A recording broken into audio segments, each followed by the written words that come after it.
ओम सूर्याय नमः। आप सभी का स्वागत है हमारे YouTube चैनल पर। आप सभी का दिन शुभ हो आए। अब हम लोग रविवार व्रत की पौराणिक कथा के अनुसार प्राचीन काल में एक बुढ़िया रहती थी। वो नियमित रूप से रविवार का व्रत करती। रविवार के दिन सूर्योदय से पहले उठकर बुढ़िया स्नानादि से निवृत्त होकर आंगन को गोबर से लीपकर स्वच्छ करती। उसके बाद सूर्य भगवान की पूजा करते हुए रविवार व्रत कथा सुनकर सूर्य भगवान का भोग लगाकर दिन में एक समय भोजन करती। सूर्य भगवान की अनुकंपा से बुढ़िया को किसी प्रकार की चिंता एवं कष्ट नहीं था। धीरे धीरे उसका घर धन धान्य से भर रहा था। उस बुढ़िया को सुखी होते देख उसकी पड़ोसन उससे जलने लगी। बुढ़िया ने कोई गाय नहीं पाल रखी थी, अतः वह अपनी पड़ोसन के आंगन में बंधी गाय का गोबर लाती थी। पड़ोसन ने कुछ सोचकर अपनी गाय को घर के भीतर बांध दिया। रविवार को गोबर न मिलने से बुढ़िया अपना आंगन नहीं लीप सकी। आंगन न लीप पाने के कारण उस बुढ़िया ने सूर्य भगवान को भोग नहीं लगाया और उस दिन स्वयं भी भोजन नहीं किया। सूर्यास्त होने पर बुढ़िया भूखी प्यासी सो गई। प्रातःकाल सूर्योदय से पूर्व उस बुढ़िया की आंख खुली तो वह अपने घर के आंगन में सुंदर गाय और बछड़े को देखकर हैरान हो गई। गाय को आंगन में बांधकर उसने जल्दी से उसे चारा लाकर खिलाया। पड़ोसन ने उस बुढ़िया के आंगन में बंधी सुंदर गाय और बछड़े को देखा तो वह उससे और अधिक जलने लगी। तभी गाय ने सोने का गोबर किया। गोबर को देखते ही पड़ोसन की आंखें फट गईं। पड़ोसन ने उस बुढ़िया को आसपास न पाकर तुरंत उस गोबर को उठाया और अपने घर ले गई तथा अपनी गाय का गोबर वहां रखाए। सोने के गोबर से पड़ोसन कुछ ही दिनों में धनवान हो गई। गाय प्रतिदिन सूर्योदय से पूर्व सोने का गोबर किया करती थी और बुढ़िया के उठने के पहले पड़ोसन उस गोबर को उठाकर ले जाती थी। बहुत दिनों तक बुढ़िया को सोने के गोबर के बारे में कुछ पता ही नहीं चला। बुढ़िया पहले की तरह हर रविवार को भगवान सूर्यदेव का व्रत करती रही और कथा सुनती रही। लेकिन सूर्य भगवान को जब पड़ोसन की चालाकी का पता चला तो उन्होंने तेज आंधी चलाई। आंधी का प्रकोप देखकर बुढ़िया ने गाय को घर के भीतर बांध दिया। सुबह उठकर बुढ़िया ने सोने का गोबर देखा, उसे बहुत आश्चर्य हुआ। उस दिन के बाद बुढ़िया गाय को घर के भीतर बांधने लगी। सोने के गोबर से बुढ़िया कुछ ही दिन में बहुत धनी हो गई। उस बुढ़िया के धनी होने से पड़ोसन बुरी तरह जल भुनकर राख हो गई और उसने अपने पति को समझा बुझाकर उसे नगर के राजा के पास भेज दिया। सुंदर गाय को देखकर राजा बहुत खुश हुआ। सुबह जब राजा ने सोने का गोबर देखा तो उसके आश्चर्य का ठिकाना न रहा। उधर सूर्य भगवान को भूखी प्यासी बुढ़िया को इस तरह प्रार्थना करते देख उस पर बहुत करुणा आए। उसी रात सूर्य भगवान ने राजा को स्वप्न में कहा, राजन, बुढ़िया की गाय व बछड़ा तुरंत लौटा दो, नहीं तो तुम पर विपत्तियों का पहाड़ टूट पड़ेगा, तुम्हारा महल नष्ट हो जाएगा। सूर्य भगवान के स्वप्न से बुरी तरह भयभीत राजा ने प्रातः उठते ही गाय और बछड़ा बुढ़िया को लौटा दिया। राजा ने बहुत सा धन देकर बुढ़िया से अपनी गलती के लिए क्षमा मांगी। राजा ने पड़ोसन और उसके पति को उनकी इस दुष्टता के लिए दंड दिया। फिर राजा ने पूरे राज्य में घोषणा कराई कि सभी स्त्री पुरुष रविवार का व्रत किया करें। रविवार का व्रत करने से सभी लोगों के घर धन धान्य से भर गए। राजतय में चारों ओर खुशहाली छा गई। स्त्री पुरुष सुखी जीवन यापन करने लगे तथा सभी लोगों के शारीरिक कष्ट भी दूर हो गए। प्रिय भक्त जनों, आइए अब हम लोग सूर्य भगवान के 7वें घोड़े की कहानी को सुनते हैं। ये कहानी एक राजा और रानी की है। एक राजा था और उसके एक रानी भी थी। उसके पास धन दौलत, सिपाही, घोड़े, दास दासियां, यहाँ तक सब कुछ था। सिर्फ उन्हें एक संतान नहीं थी। इसी कारण राजा रानी बहुत दुखी रहते थे। संतान प्राप्ति के लिए उन्होंने हर तरह का दान धर्म, धार्मिक अनुष्ठान, जप, मंत्र, व्रत, पूजा पाठ की, लेकिन कोई फायदा नहीं हुआ। अब राजा रानी दोनों ही बुढ़ापे की ओर बढ़ने लगे। दोनों बहुत सोच में पड़ गए कि अब हमारे इतने बड़े राज्य का क्या होगा। कौन बनेगा इस राज्य का उत्तराधिकारी? इस राज्य का वारिस कौन होगा? प्रजा की जिम्मेदारियां। राजा रानी दिन रात इसी चिंता में घुलने लगे। उन्हें खाने पीने की भी सुध नहीं रहती। तो एक सुबह होता है कि राजा के दरबार में एक साधु आता है। दासी को इत्तला करती है। वह दासी से कहती है कि यह मेरा अंतिम दान धर्म है। इसके बाद मैं अपने रानी ने मन ही मन निश्चय कर लिया कि अब वह अपने हाथों से कोई दान धर्म नहीं कर पाएगी। ये सोचकर वह चावल और छाछ हाथ में लेकर बाहर आए और साधु की झोली में भिक्षा डालने के लिए आगे बढ़ी। उस समय उसके चेहरे पर गहन विस्मय और गहरी उदासी झलक रही थी। रानी की ये दशा साधु की दृष्टि में आ गई। साधु ने स्नेहपूर्वक पूछा, रानी साहिबा, क्या हुआ? आप इतनी उदास क्यों हैं? तब रानी ने अपने मन का सारा दुख साधु को सुना दिया, संतान न होने का कष्ट, वृद्धावस्था का भय और राज्य के उत्तराधिकारी की चिंता। ये सब सुनकर साधु कुछ क्षण गंभीर हो गए। फिर बोले, चिंता मत कीजिए रानी साहिबा, आपकी संतान की इच्छा अवश्य पूरी होगी। आपके गर्भ से एक पुत्र का जन्म होगा, किंतु वह पुत्र केवल 14 वर्ष तक ही आपके जीवन में रहेगा। इससे अधिक मैं आपको कुछ प्रदान नहीं कर सकता। इतना कहकर साधु ने अपनी झोली में हाथ डाला और थोड़ी सी भस्म निकालकर रानी को दी। फिर बोले, इस भस्म को तुम और महाराज दोनों श्रद्धा से ग्रहण करना, शीघ्र ही तुम्हें पुत्र प्राप्ति होगी। ये कहकर साधु अपने मार्ग पर आगे बढ़ गए। साधु के चले जाने के बाद रानी सोचने लगी, 14 वर्ष ही सही, उतने समय के लिए भी यदि पुत्र सुख मिल जाए तो वही बहुत है। उन वर्षों में मैं अपने पुत्र को प्राणों से भी अधिक प्रेम दूंगी, भरपूर लाड़ प्यार करूंगी और अपनी संतान की मुराद पूरी कर लूंगी। उसी रात राजा अपने समस्त राजकार्य पूर्ण करके रानी के महल में आए।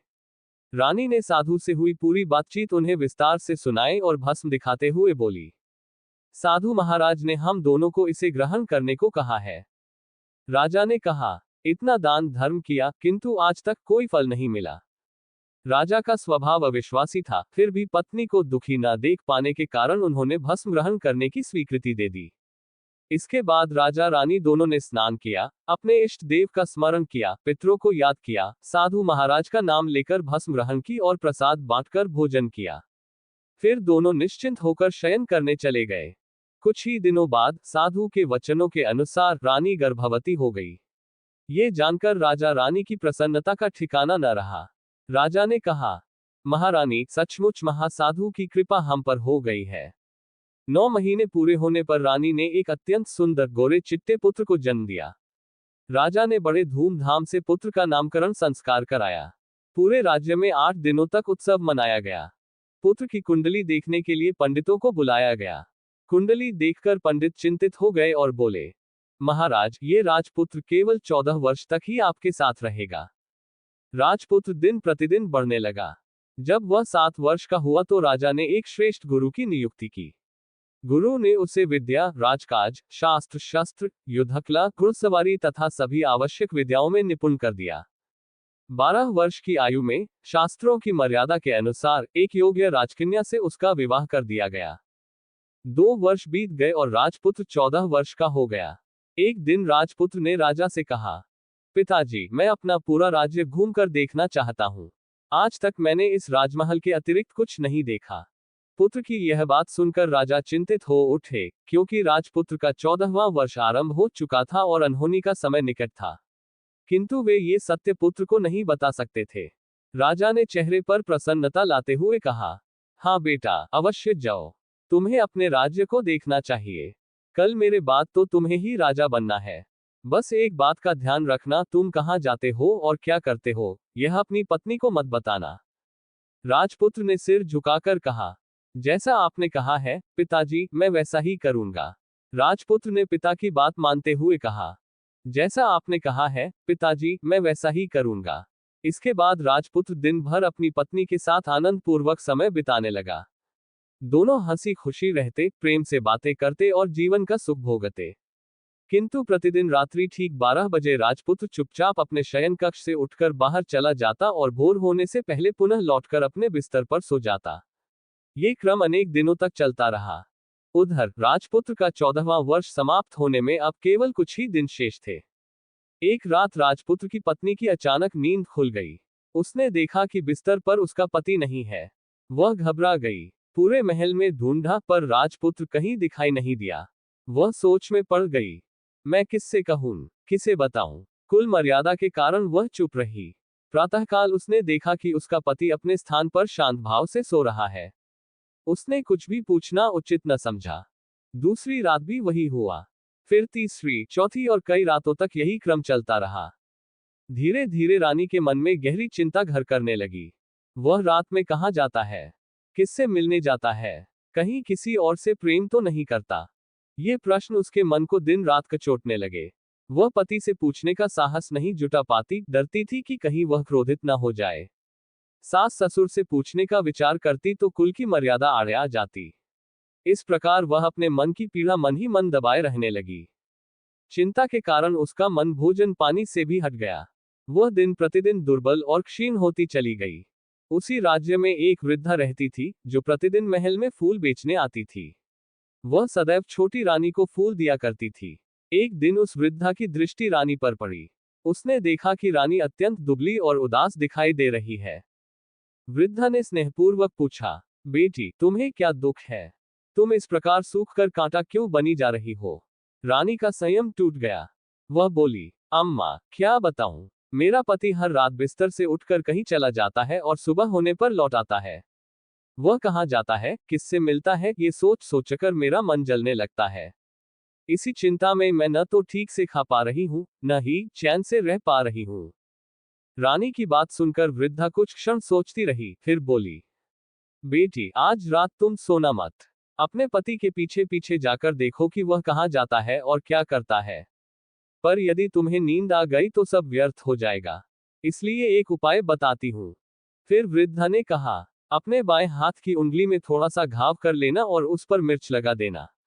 उससे तुम्हें तीव्र जलन होगी और उस पीड़ा के कारण तुम्हें रात भर नींद नहीं आएगी। रानी ने वृद्धा के कहे अनुसार वैसा ही किया। उंगली की जलन के कारण उसे काफी देर तक नींद नहीं आई, परंतु अंततः वह अनजाने में सो गई। अगली सुबह वृद्धा फूल लेकर महल आए और बोली, बेटी, बताओ, देख पाए? पता चला कि तुम्हारा पति कहाँ जाता है? रानी ने निराश स्वर में कहा, नहीं अम्मा, पहले कुछ समय तक जलन के कारण मैं जागती रही, पर बाद में मेरी आंख लग गई। वृद्धा ने उसे ढाढ़स बंधाते हुए कहा, कोई बात नहीं बेटी। वृद्धा ने कहा, बेटी, आज तुम उंगली में पहले से थोड़ा बड़ा घाव करना और उस पर अधिक मिर्च लगा देना। रानी ने वैसा ही किया। उस रात वह केवल इतना ही जाग पाई कि उसका पति बिस्तर से उठकर बाहर जाने लगा, परंतु उसके पीछे जा पाने से पहले ही उसकी आंख लग गई। अगली सुबह वृद्धा फिर फूल लेकर आए और पूछने लगी, बेटी, आज देख पाए कि वह कहाँ जाता है? ये सुनते ही रानी रो पड़ी और बोली, अम्मा, आज भी मैं ठीक से पहरेदारी नहीं कर पाए। वृद्धा ने उसे ढाढ़स बंधाते हुए कहा, रो मत बेटी, सब ठीक हो जाएगा। आज रात तुम घाव और बड़ा करना और उस पर और अधिक मिर्च लगाना। और एक बात ध्यान रखना, जब वह जाने के लिए उठे तो उसका रास्ता रोककर उससे सीधे पूछ लेना।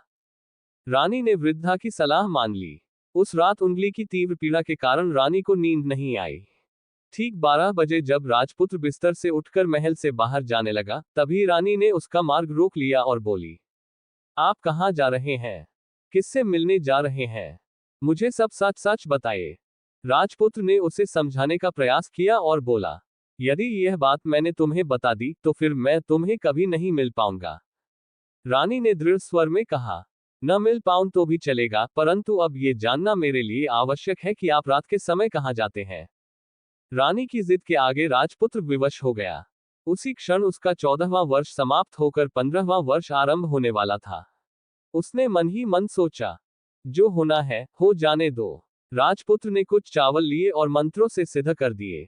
फिर पत्नी को देते हुए बोला, इन चावलों को दोनों हाथों की मुट्ठी में पकड़ लो। पहले दाएं हाथ के चावल मेरे ऊपर फेंकना, तब तुम्हें पता चल जाएगा कि मैं वास्तव में कौन हूं। फिर बाएं हाथ के चावल मेरे ऊपर फेंकना, तब मैं फिर से अपने पूर्व रूप में लौट आऊंगा। परंतु यदि तुम बाएं हाथ के चावल फेंकना भूल गई तो फिर मैं तुम्हें कभी नहीं मिल पाऊंगा। रानी ने आत्मविश्वास से कहा, मैं नहीं भूलूंगी। ये कहकर उसने दाएं हाथ में पकड़े चावल अपने पति के ऊपर फेंक दिए। उसी क्षण राजपुत्र एक विशाल दिव्य घोड़े में परिवर्तित हो गया।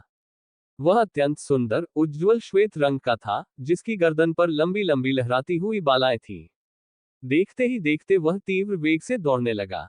रानी उस अद्भुत दृश्य को देखकर स्तब्ध रह गई। इसी विस्मय में वह ये भूल गई कि उसे बाएं हाथ के चावल भी फेंकने थे। उसकी आंखों के सामने ही वह घोड़ा महल से बाहर निकल गया और फिर कभी लौटकर नहीं आया। अब रानी को गहरा पश्चाताप हुआ।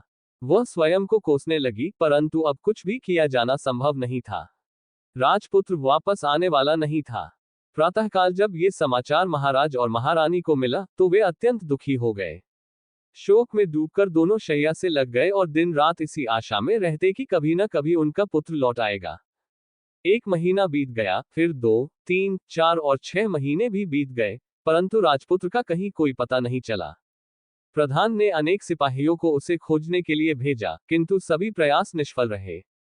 इधर रानी अपने हठ के कारण पति के लुप्त हो जाने का विचार कर निरंतर स्वयं को दोष देती रहती थी और मन ही मन गहरे दुख में डूबी रहती थी। रानी दिन रात अपने किए पर पछताती रहती थी। उसे यही लगता था कि उसकी एक भूल ने सब कुछ छीन लिया। पति के वियोग में उसका हृदय टूट चुका था। अंततः उसने दृढ़ निश्चय कर लिया कि चाहे जो भी कष्ट सहना पड़े, वह अपने पति को खोजकर ही दम लेगी। एक दिन वह प्रातःकाल अपने सास ससुर के पास पहुंची और विनम्रतापूर्वक बोली, महाराज महारानी, मैं अपने पति की खोज में जाना चाहती हूँ। जब तक उन्हें ढूंढ न लूं, मुझे चैन नहीं मिलेगा। राजा और रानी का हृदय ये सुनकर भर आया। उन्हें अपनी बहू में पुत्र की झलक दिखाई दी। उन्होंने उसे आशीर्वाद देते हुए कहा, बेटी, ईश्वर तुम्हें सफलता दे। हमारा पुत्र जहां कहीं भी हो, उसे हमारे पास लौटा लाना। रानी का वेश परिवर्तन और भोजनालय। इसके बाद रानी ने अपने राजसी वस्त्र त्याग दिए और साधारण सेठानी का वेश धारण कर लिया। कुछ विश्वसनीय दास दासियों को साथ लेकर वह राज्य की सीमा पर जा पहुंची और वहां एक भोजनालय खुलवाया। उस भोजनालय में आने जाने वाले हर यात्री को निःशुल्क भोजन कराया जाता था। बस एक ही शर्त थी, यदि तुमने अपने जीवन में कोई अद्भुत या विचित्र घटना देखी हो, तो वह मुझे अवश्य बताना। दिन बीतते गए, पर रानी को अपने पति के विषय में कोई समाचार न मिला। वृद्धा का पाताल लोक में पहुंचना। उसी राज्य में वही वृद्धा रहती थी जो कभी महल में फूल बेचने आती थी। एक दिन परिस्थितिवश वह एक कपिला गाय के पीछे पीछे चलते हुए 7 मैदान पार कर पाताल लोक पहुंच गई। वहां उसने अद्भुत दृश्य देखा। एक दिव्य श्वेत घोड़ा 2 कुंडों में स्नान करता, पहले कुंड से निकलते ही मनुष्य रूप धारण करता और दूसरे कुंड में स्नान कर राजपुत्र बन जाता। वह सूर्यदेव का स्मरण करता, भोजन करता और विश्राम करता। प्रभात होते ही वह पुनः घोड़े का रूप धारण कर पाताल से बाहर चला जाता। वृद्धा ये सब देखकर स्तब्ध रह गई। रानी को सत्य का ज्ञान। वृद्धा किसी प्रकार पाताल से बाहर आए और यह समाचार भोजनालय में पहुंची। जब उसने ये सब रानी को बताया, तो रानी समझ गई कि वही घोड़ा उसका पति है। रानी ने वृद्धा से विनती की कि वह उसे उस स्थान तक ले चले। अगले दिन दोनों उसी मार्ग से पाताल लोक पहुंची। पुनर्मिलन और कठिन शर्त। रानी ने अपने पति को पहचान लिया और रोती हुई उसके चरणों में गिर पड़ी। राजपुत्र ने उसे रोकते हुए कहा, यदि तुम मुझे पाना चाहती हो, तो तुम्हें एक अत्यंत कठिन कार्य करना होगा। उसने बताया, 7 घने वनों को पार कर एक पीपल वृक्ष है। वहां दोपहर ठीक 12 बजे सूर्य भगवान का रथ उतरता है। तुम्हें उस स्थान को शुद्ध कर, पूजा कर सूर्यदेव से उनके रथ का दाहिना घोड़ा मांगना होगा। वही मैं हूं। रानी का तप और साहस। रानी अकेली ही निकल पड़ी। घने जंगल, हिंसक पशु, भयावह अंधकार, कुछ भी उसे रोक न सका। उसने पीपल वृक्ष के नीचे की भूमि को साफ किया, गोबर से लीपकर शुद्ध किया, रंगोली सजाई, धूप दीप जलाए, भोग अर्पित किया। ठीक 12 बजे उसने सूर्य भगवान का ध्यान किया। सूर्यदेव का वरदान। सूर्यदेव अपने रथ सहित प्रकट हुए और बोले, हे नारी, तुम्हारा तप अद्भुत है। मांगो, क्या चाहती हो? रानी ने हाथ जोड़कर कहा, प्रभु, मुझे आपके रथ का दाहिना घोड़ा दीजिए। सूर्यदेव मुस्कुराए और बोले, वह घोड़ा तुम्हारा पति ही है। क्षण भर में वह घोड़ा मनुष्य रूप में परिवर्तित हो गया। राजपुत्र का शाप समाप्त हो गया। समापन। राजपुत्र अपनी पत्नी के साथ राज्य लौट आया। राजा रानी का शोक समाप्त हुआ, प्रजा आनंदित हुई। पूरे राज्य में उत्सव मनाया गया। सच्चा प्रेम और स्त्री का तप असंभव को भी संभव कर देता है। सूर्य भगवान के 7वें घोड़े धैर्य, कर्म और समय के प्रतीक हैं। उतावलेपन से नहीं, श्रद्धा और संयम से ही जीवन की बाधाएं दूर होती हैं। ओम सूर्याय नमः। जैसे इस कथा में पतिव्रता नारी की श्रद्धा, धैर्य और तप से असंभव कार्य भी संभव हुआ, उसी प्रकार सूर्य नारायण की कृपा हम सभी पर बनी रहे। इस कथा को सुनने सुनाने मात्र से घर में सुख शांति, दाम्पत्य सौहार्द, संतान सुख और रोग दोषों का नाश हो। हे सूर्यदेव, आपके 7 अश्व हमारे जीवन में स्वास्थ्य, बल, तेज, विवेक, धर्म, ऐश्वर्य और सद्बुद्धि प्रदान करें।